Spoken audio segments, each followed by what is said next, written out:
ពិតជាក៏ក្លឿនណាស់បងប្អូនប្រិយមិត្តគឺជនជាតិចិននិងជនជាតិផ្សេងកំពុងតែពពាក់ពពូននាំគ្នាលួចឆ្លងដែនខុសច្បាប់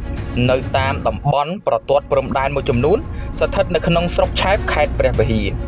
ប្រភពសុំមិនបញ្ចេញឈ្មោះបានប្រាប់មកអង្គភាពសារព័ត៌មានបណ្ដាញព័ត៌មានពិតហៅកាត់ BNP យើងខ្ញុំឲ្យបានដឹងថាកាលពីពេលកន្លងទៅនៅព្រឹកថ្ងៃទី17ខែមីនាឆ្នាំ2025នេះគឺមានករណីជនជាតិចិនរាប់សិបនាក់និងជនជាតិផ្សេងកំពុងតែធ្វើសកម្មភាព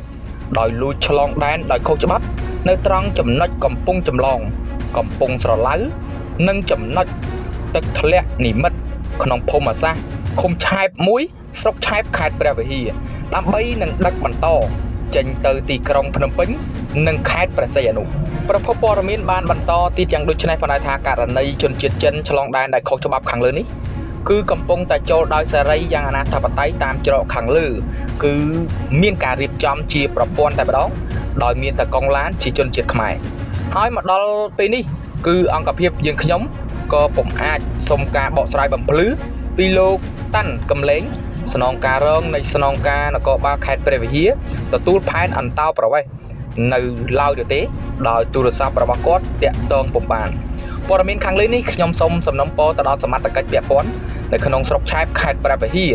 មេត្តាជួយរឹតបន្តឹងឲ្យមែនតែនតាក់ទិនជាមួយនឹងជនជាតិចិនក៏ដូចជាជនជាតិបរទេសផ្សេងលួចឆ្លងដែនដោយពុំមានប៉ាសពតខុសច្បាប់យ៉ាងអនាធិបតេយ្យទាំងអស់នេះនឹងជួយបង្ក្រាបឲ្យបានគ្រប់គ្នាកុំឲ្យមានការឆ្លងដែនដោយអនាធិបតេយ្យយ៉ាងដូចនេះតទៅទៀតខ្ញុំបាទក៏សូមធ្វើការបញ្ចប់តែប៉ុណ្ណេះសិនអង្គភាព BNP បណ្ដាញព័ត៌មានពិតយើងខ្ញុំក៏សូមធ្វើការបញ្ចប់ហើយបើសិនជាមានព័ត៌មានអ្វីបន្ថែមអង្គភាពបណ្ដាញព័ត៌មានពិត BNP យើងខ្ញុំនឹងធ្វើការបកស្រាយនៅលើ page ផ្លូវការរបស់អង្គភាពយើងខ្ញុំសូមអរគុណនិងសូមគោរពលា